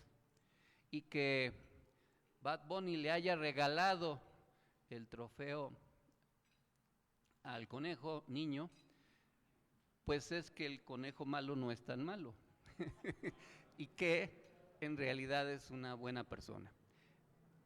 Eso es, guardadas las proporciones, algo parecido a lo que le pasó a Hitler en las Olimpiadas, cuando Carl Lewis, un corredor velocista afrodescendiente, ganó la medalla de oro a la raza aria. Entonces ahora, en un espectáculo emblemático de la cultura norteamericana, pues se presentó un fenómeno que no está por demás resaltar y que es importante reivindicar. A los que no les guste el reggaetón, pues no importa, lo que importa son los símbolos y el mensaje que se mandó. Y al final, si se quieren ir a perrear, pues está bien, pero lo conveniente es entender lo que se quiso decir y lo que se comunicó. Y la reacción que tuvo Trump, pues es aleccionadora de que sí le afectó y que sí tuvo un enorme impacto en la sociedad norteamericana. Por otro lado, en otros temas, se anunció que Pemex redujo en 20% su deuda y que aumentó su producción, y que esto forma parte también de la estrategia económica, y que se sigue avanzando en la solución y en la pacificación de Michoacán y particularmente en Uruapan. Qué bueno que se detuvo a un alcalde de un municipio en Jalisco, de Tequila, Jalisco, que tenía un nombre ilustre, pues se llama Diego Rivera, pero pues no tiene nada que ver con el artista plástico, porque era un testaferro de un grupo delictivo, fue detenido y nuestra presidenta señaló que ningún partido debe ser paraguas para delinquir. Y hay que cuidar que durante los procesos que vienen y en la reforma electoral se pongan más candados para evitar que, sobre todo en el nivel municipal, se infiltren los grupos delictivos. También la presidenta señaló que México colaborará en el caso Epstein si Estados Unidos lo solicita. La presidenta Claudia Sheinbaum afirmó que México colaborará con Estados Unidos en la investigación del caso Jeffrey Epstein en caso de que el Departamento de Justicia solicite apoyo formal. Se trata de una investigación que corresponde a las autoridades estadounidenses y reiteró la disposición del gobierno mexicano a cooperar conforme a los canales oficiales. Yo escribí, les voy a mandar a través de los chats un texto a propósito del caso Epstein que se llama El Club de los Perdularios. Quizás muchos de ustedes no entiendan qué cosa es un perdulario. Es un sinónimo de una persona inmoral, un calavera, dirían en el siglo XIX, un mafioso, un delincuente, un pervertido. Pero si ustedes quieren señalar a alguien que sea así, díganle perdulario y mientras se entera qué quiere decir, pues ya pueden huir por lo que le dijeron. Pero recuperar palabras en nuestro idioma es importante porque tienen alto significado. ¿Y a qué me refiero con el Club de los Perdularios? Pues son los que se exhiben en los archivos de Jeffrey Epstein. Hablamos de los perdularios. Un perdulario es aquel que se va perdiendo sin estruendo. No solo cae muy bajo, se disuelve. No solo se quiebra, se desgasta. Es el que dilapida no solo el dinero, sino el tiempo, la palabra, su vida, la promesa. El que gasta como quien deja encendida una luz en una casa vacía, creyendo que siempre habrá alguien que pague la cuenta. Perdulario es quien confunde abundancia con derroche y libertad con descuido. Vive como si el mañana fuera un crédito infinito, como si la existencia no cobrara intereses. Su paso por el mundo deja migajas de oportunidades, humillaciones, copas a medio beber, afectos sin terminar de decirse. No solo es un villano, es más bien un náufrago moral que rompió voluntariamente su brújula. Hay en el perdulario una torpeza del alma, manos agujereadas por donde se escapa lo esencial. Todo lo recibe, nada lo retiene. El amor se le va por exceso de confianza, la amistad por negligencia, la dignidad por costumbre. No solo roba, también deja robar por la inercia, no solo traiciona, se abandona y abusa. El perdulario es una casa sin cerrojos ni memoria. Entra cualquiera, sale lo valioso. Cree vivir intensamente cuando en realidad se está consumiendo como vela al viento, iluminando brevemente para quedarse pronto en cera inútil. Su risa suele ser ruidosa, su soledad silenciosa. Rodeado de ruido, ignora el eco. Rodeado de gente, no reconoce el abrazo. Y sin embargo, en el fondo de su extravío hay una tragedia más honda. El perdulario no sabe que pierde. Confunde el desperdicio con destino, el azar con elección, el cansancio con experiencia. Camina ligero porque ya dejó caer demasiadas cosas en el camino y al mirar atrás no distingue si lo que falta fue arrancado o entregado con descuido. Así, los perdularios avanzan por la vida como viajeros sin equipaje esencial, cargados de gestos, vacíos de sentido, no porque no hayan tenido, sino porque se guiaron casi solo por lo material. A raíz de la publicación por parte del FBI, aún censurados, de los archivos de Jeffrey Epstein, nos enteramos de que hay otra estirpe de perdularios, más grave y más visible, porque su extravío arrastra a muchos. Son los que habitan la cima, la élite política y económica, quedó al desnudo en los archivos censurados, como cuerpos sorprendidos por una luz súbita que no perdona sombras. No los delató el papel tachado, mutilado, sino la huella del exceso, la constelación de vicios que aún cubiertos de negro seguían brillando como brasas. Son perdularios de poder, confundieron el privilegio con impunidad y la influencia con derecho de uso sobre los otros. Bebieron como si el mundo fuera una barra interminable. Apostaron como si el destino ajeno fuera una ficha prescindible. Desearon sin límites, sin rostro, sin consentimiento del alma.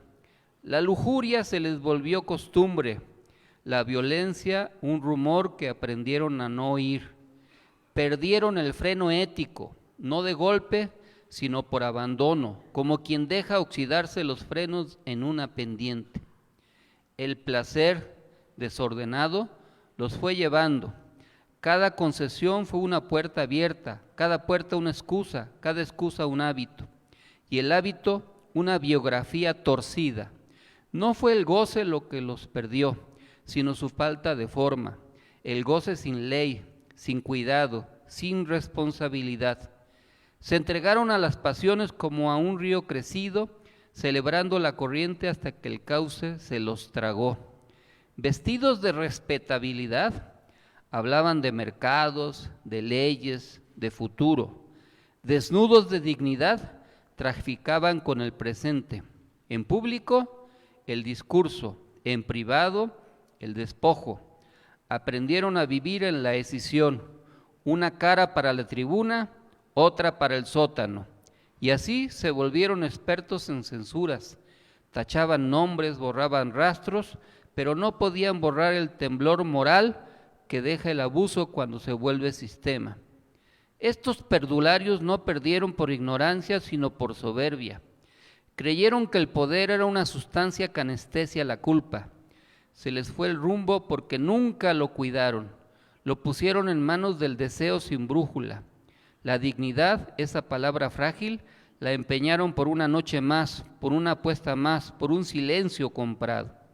Al final, lo censurado habla. Habla la sombra que no se deja borrar del todo. Habla la grieta en el relato. Habla el murmullo de las víctimas que el archivo no puede callar. Y allí quedan los perdularios de arriba, retratados no por lo que se ve, sino por lo que falta, la ética ausente, el límite extraviado, el sentido dejado caer como moneda inútil en un piso de mármol. Libertinos, ajenos a toda noción de límite, así se fueron nombrando sin decirlo. Para ellos el borde no existía. Todo era invitación, todo permiso. Vivían como si la ley fuese una cortina decorativa y la ética un mueble incómodo. El deseo no conocía semáforos ni pausas. Avanzaba a toda velocidad, celebrando el vértigo, confundiendo intensidad con sentido. En su diccionario íntimo, basta era una palabra extranjera. Disolutos, moralmente degradados, se acostumbraron a la disolución como quien se acostumbra a una humedad persistente. Nada se caía de golpe, se ablandaba. La voluntad se volvió barro, el juicio un reflejo tardío.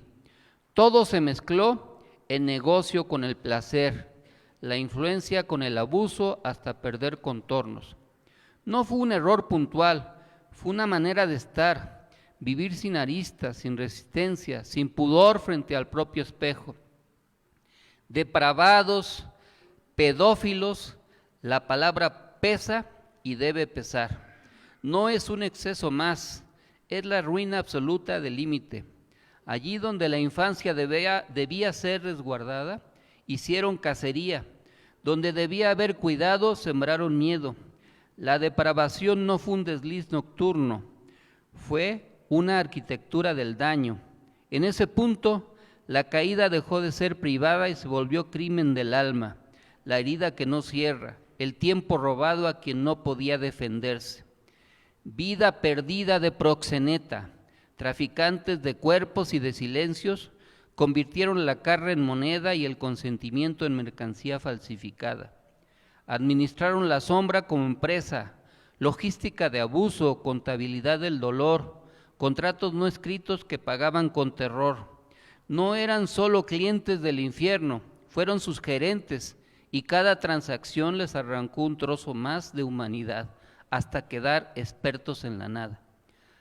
Antes se les decía calavera, con una sonrisa cómplice, como si la imprudencia fuese encanto y la noche un currículum.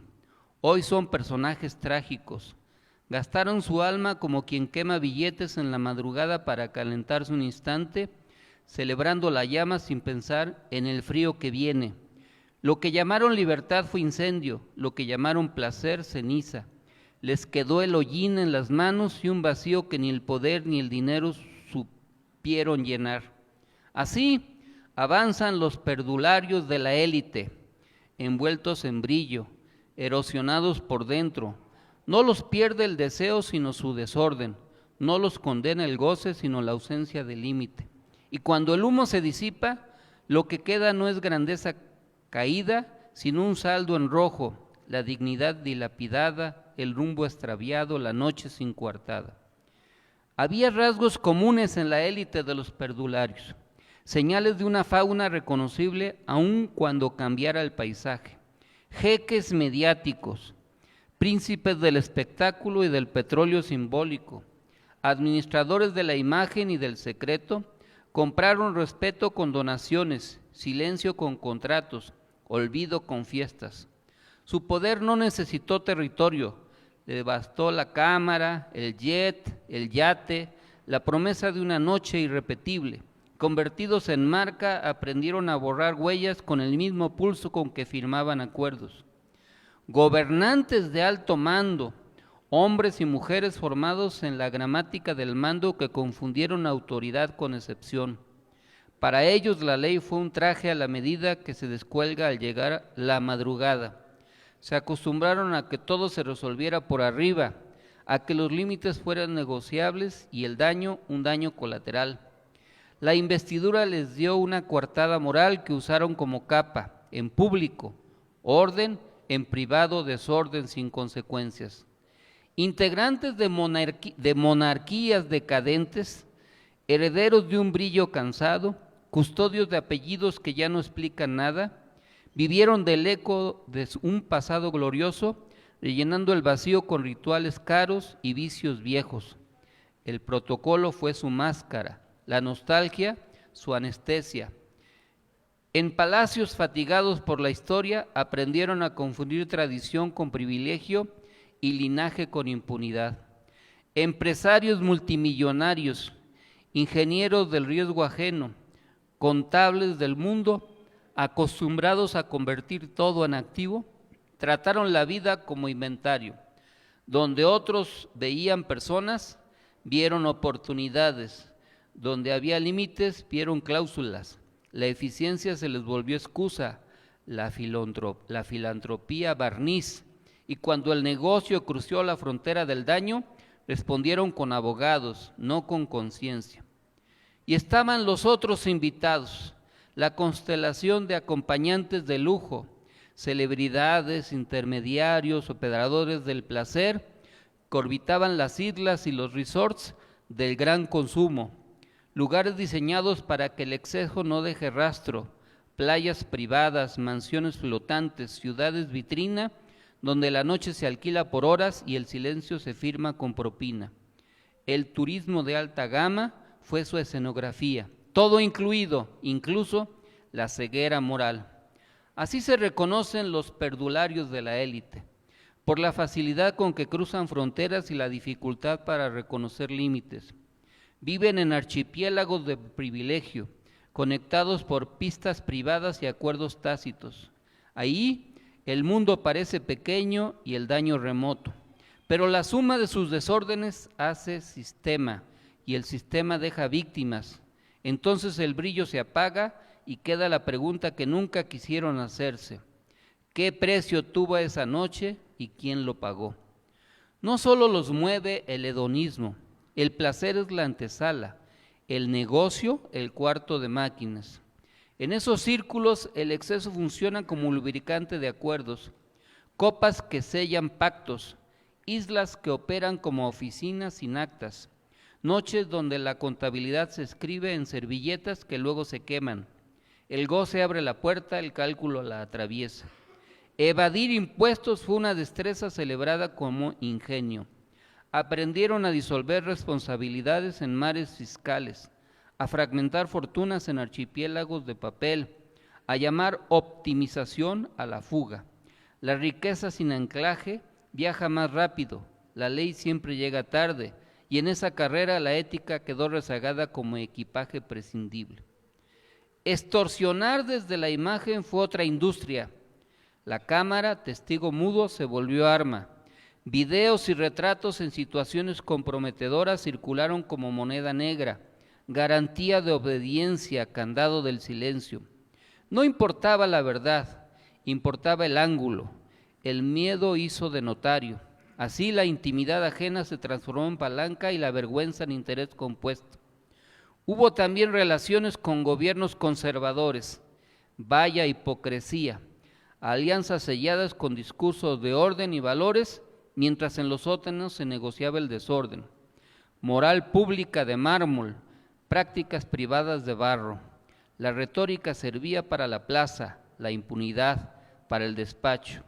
Y en ese doble registro, la coherencia fue sacrificada sin ceremonia. Las estructuras financieras del lavado ofrecieron su arquitectura discreta. Dinero que entra turbio y sale perfumado. Números que cruzan fronteras como palomas amaestradas. Bancos, fondos intermediarios. Un ballet técnico donde cada paso borra huellas. El delito se volvió abstracto, el daño estadística. Nadie vio sangre en los balances. La coordinación con la delincuencia organizada internacional cerró el círculo. Rutas, protecciones, favores cruzados. El crimen aprendió a vestir de traje, el poder a hablar en clave. La violencia se externalizó como servicio terciarizado, mientras los beneficiarios conservaban manos limpias en los brindes. Y sobre todo la doble moral se exhibió sin pudor. Condenaban en público lo que facilitaban en privado. Rezaban a la ley mientras la doblaban.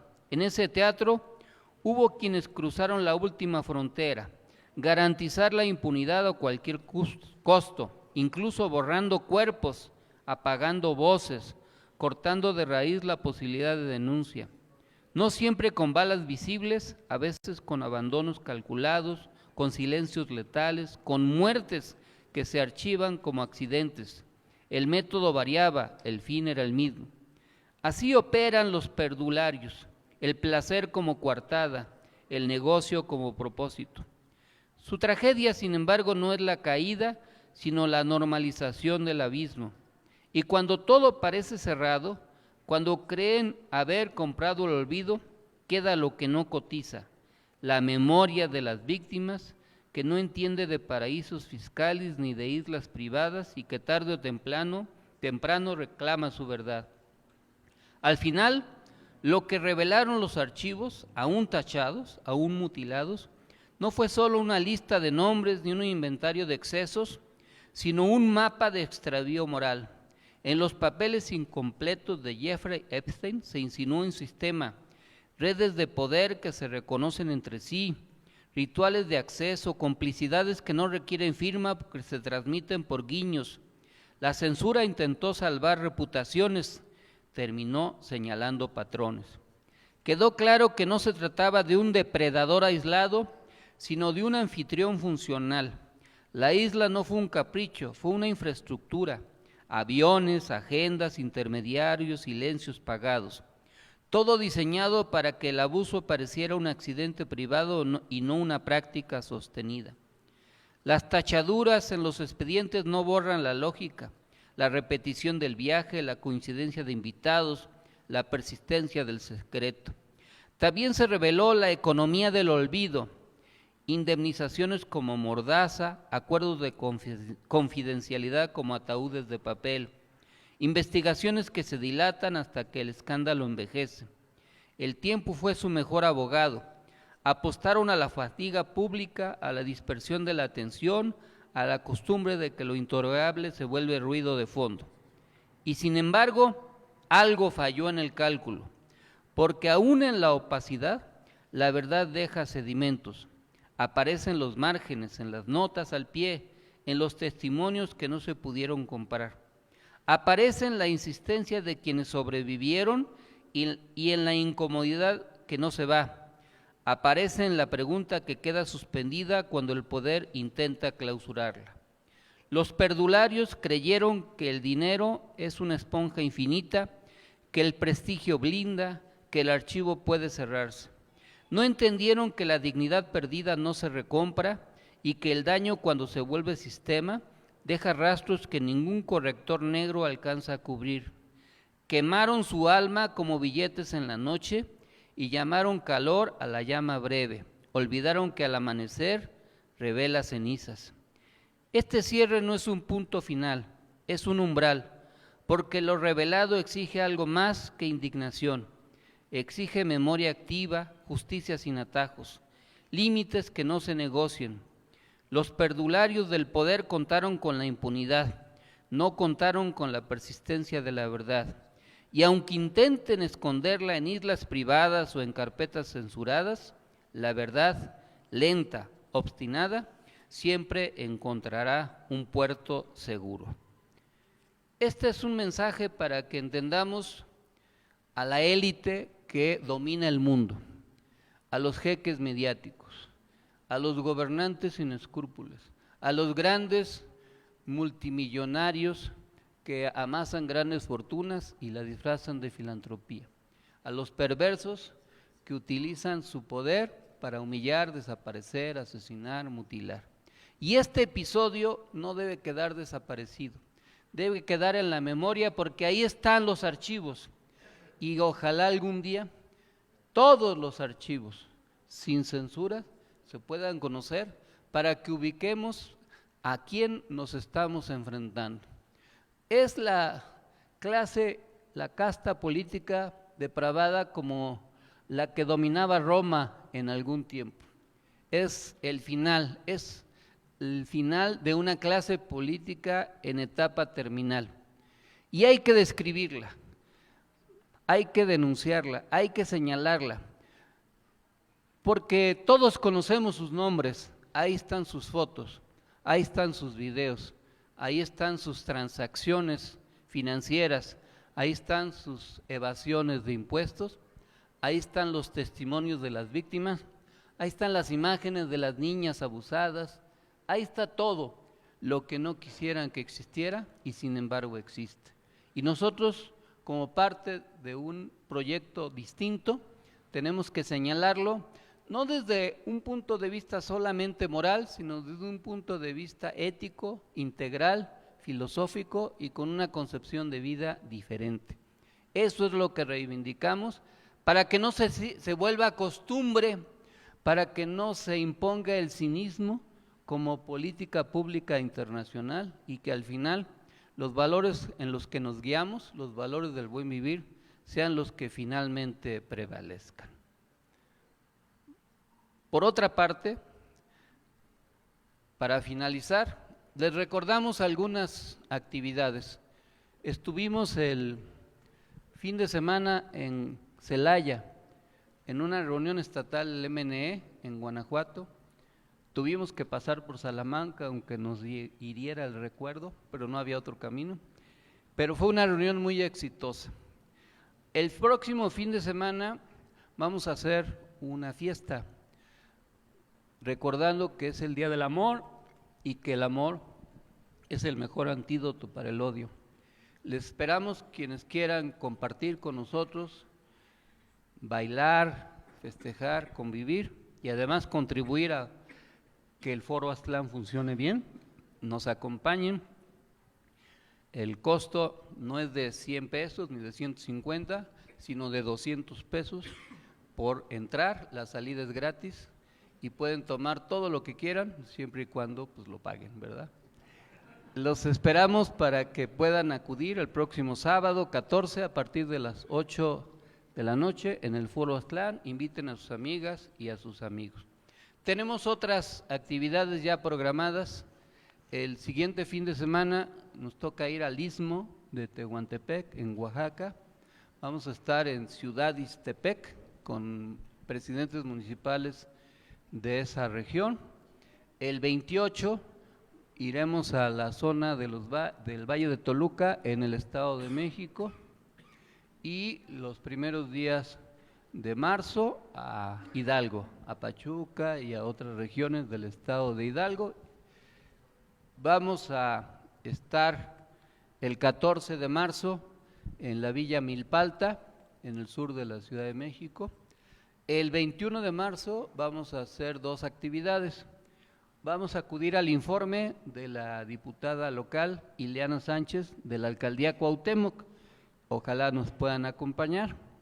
Y por la noche vamos a hacer otra festividad por la bendita primavera, no la maldita primavera como dijera Yuri, sino la bendita para que se vaya el frío que nos tiene todos ateridos. Vamos a celebrar el arribo de la primavera y vamos a hacer otro evento, ya les diremos de qué carácter, el 21 de marzo por la noche para recibir la primavera. Y así ya tenemos programadas otras actividades que se las iremos recordando. Muchas gracias a todas y a todos por acudir a esta reunión. Les voy a mandar el texto de los perdularios del club a los chats y también un documento ya más extenso de lo que presentó Jenny acerca del Plan de Acción México-Estados Unidos sobre minerales críticos. Este es un texto para estudio, es un tema que va a predominar durante muchos meses, es un tema estratégico. Ha pasado de noche porque hay muchos temas, pero este asunto es fundamental para el futuro de nuestro país y de nuestra economía y es necesario estudiar estos temas porque van a definir la vida de muchas personas. Muchas gracias y buenas noches. Para concluir nuestra asamblea semanal, nos ponemos de pie.